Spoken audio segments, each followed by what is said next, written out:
Hello everyone, channel sing. May I put Happy New Year. Although may I see say I say kano hoi nung thang dabudi hoi channel sing may am say ko New Year ki dum saksami na siya lay ko ado dum huzik po nun hindi mata baro ki kano ki say ko asigi matam sing ayuk ki sila mo ko palar bonda hoi nini masano pinamu ko wi mo sanda la uhay na ko ado dum huzik say ay say Lightin kamda kata lore bindi lai from begini ado hujik se ai ge isanu pa se sakke hene tawi ado myam yeng minasi atom kamai tauba ado moi sing budi puna ma thong thak to na loire na hai bane ko do yeng minasi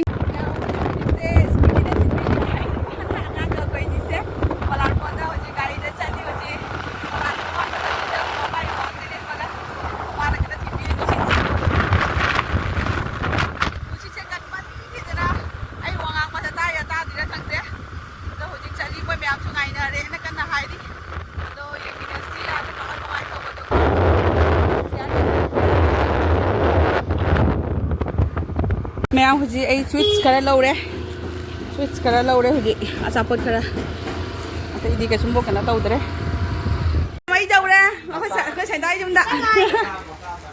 अखै सैदाई जुमदा या hi guys फरे कसुम गाइदे कसुम फता बगा नते अदो हपचल अखै दौरे नेने जुमदा नेने जुम गाइने सैदाई जुम दौरे सिगा कोई chicken की का पच कनो दो थोंग थाग लोइना सिगा हपचले अदो मखा दो हुजी पुथारानी मोइ या काय द खोला द हाय रका दो हाय दो पुथारानी दो यंगिनासी चाकसु ओइन पुथानी चाकसु गमला अमा कन तौरे माइ माइ की म्याम थोंनरगा पुना पुथानरगा दो चामिना दुइनेबा दो यंगिनासी म्याम अखोय हुजी कनो चापो मफम दा कुमथा दोरे अखोय हुजी दो यंगिनासी कमाय तबोदा अखोय पसै पुथारा चले चानबगी अखोय म्याम पुरा जी कुमथरा चलानी फायदा पितमुदी चखरे मा साता म्याम नंगाई लेने करक मनगी दना चखरे मा जावदरे अखोय जी चलानी अमा खना पेग उपगा चली उरुम द पे उपगा हाइदा सेसेनी हानबा लबुक तदी चली से अखोय की चाबा स्पोर्ट्स मफम दोगा अखोय की चानबा मफम दोगा चली नि होजी मनिंग दा ngang sing lai ai chanu pa ni ke to lai mo cha sana la ibo macha Yeah, lao.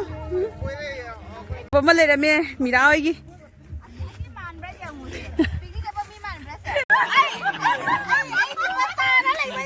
Okay, very good. Amtang, masam nak cakwa masam tang. Oh, Puspa dah in gara. Okay. Nuksina na jam, nuksina lai wadu ni punci aja. Oh, tu mera hero. होने न दे साथ होने न दे एक दूसरे को तू मेरा hero O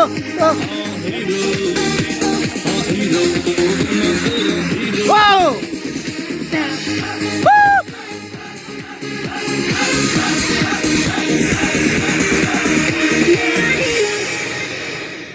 Naidro yeah woo you like the party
Hello ma'am aise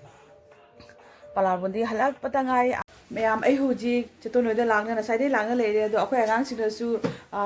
mathen tawbagi ne haina tawna lore moi thongat la me ka tawna ai jum da angang sing ka tawna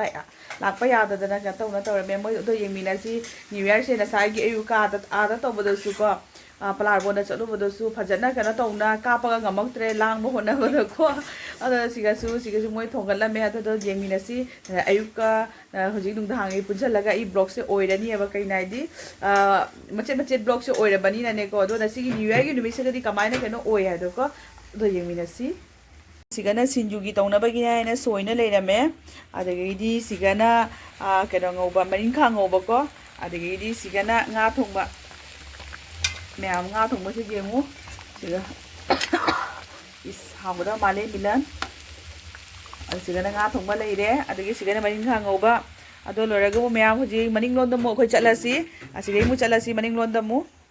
ma'am khoi huji maning lon da mu thore e machamunu khoi huji maning lon da mu thore maning lon da mu cheton hoi na ka tawna sigamu chicken thongbai kana ka tawna ra me ado ma'am jinsi wow chicken thong na ka tawra me se hau bana loira ni e dam masla se khoi cheton na phajana thong da na ka tawre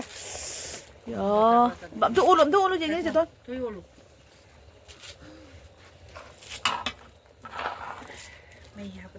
mấy sẽ hấp bắt ngay đó mẹ anh lạc bớt sẽ kita ngeliat đuôi đấy rồi mẹ học vào đó đi mà lên đó đi miếng mình xí mà khát ta na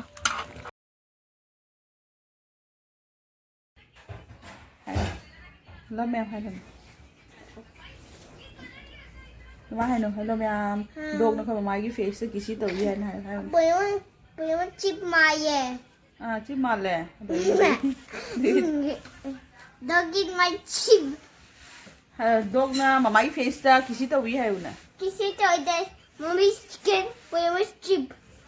ado na dog na mommy chicken nè mà na chip nè dog đó kisi tàu đấy đó khơi nhỉ đã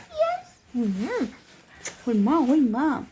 hình dạng pusale có gì cái này đấy tôi chỉ cần thông vào đó mẹ hình dạng sẽ học cái đó mà ra mong hiểu điều này hình dạng sẽ cái này đấy tăng lên cái chắc cái ngay đấy khối xì cái na chặt na khối phăm na bây cái xì cái thà cái đấy chặt na khối sẽ in cái này nè ama ngay bây giờ uy đấy uy đấy New Year gi na si party gi se uy đấy bro happy New Year hay đâu Happy New Year. Taton happy New Year hay đâu Same to you. happy cheton mathak to su chana ba yaung na ri se akhoi ba ge si di akhoi cheton ama di Khoganila di nangna la. Mana no da phamna ri ho jing chu chana da re sai se ga do na Hemonto gi program dei kum. ma'am happy New Year akhoi hu ji chak sa ge to yi macam nu happy New Year hay đâu mama hay đâu happy New Year mày cay mà đó happy New Year ôi gì mà thấy thì cái này đấy à đó thì chán ra cái tao nè Yang puno se nungai yai pananei si. Akoi tung koi na